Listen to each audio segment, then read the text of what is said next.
Think of calisthenics like an open world video game. When you first start the game, you have to finish the tutorial first.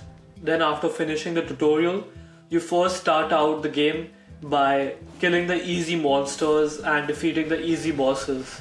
Slowly you start leveling up and collecting good gear, and then you're able to defeat the final boss in the end. Now, since you're a calisthenics beginner and you want to finish the tutorial first, these are the few exercises that you must be able to do so that you know you have the basic strength and mobility for more advanced calisthenics movements. These movements are 8 pull-ups and 8 dips for 4 sets, 30 deep squats in a row, 30 push-ups in a row, and 10 leg raises for 10 sets.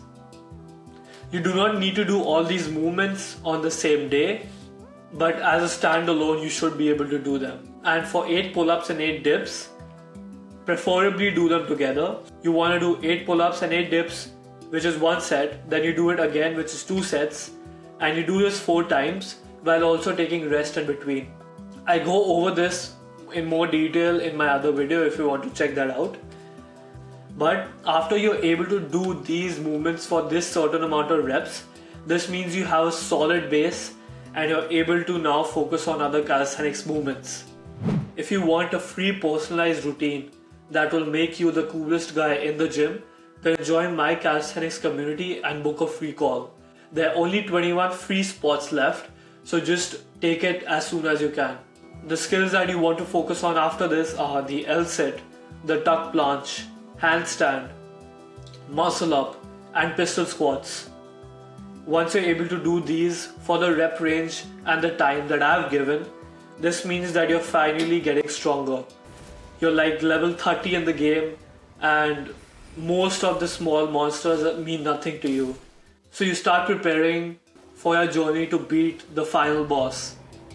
But while on your way, you are also free to choose some side quests that are not necessary for your calisthenics journey but are still cool to be able to do.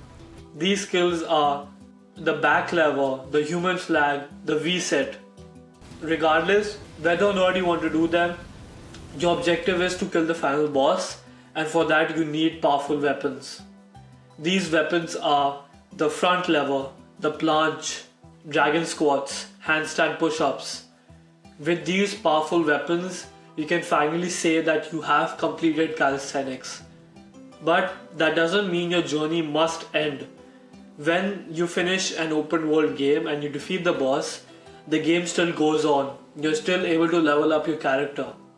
Some of the skills that you can focus on after defeating the boss are front lever pull-up, planche push-up, Maltese, iron cross. The list goes on. I do not want you to get overwhelmed by all these skills. Just focus on the tutorial and the first few skills first. Most people unfortunately are not even able to get to planche, to front lever and to handstand push-ups because these skills are only achieved by the top 1% of calisthenics athletes through sheer commitment and dedication. If you want to join the top 1% of calisthenics athletes, then click the link in the description below and join my community. And if you enjoyed this video, leave a like and subscribe, and I will see you in the next one.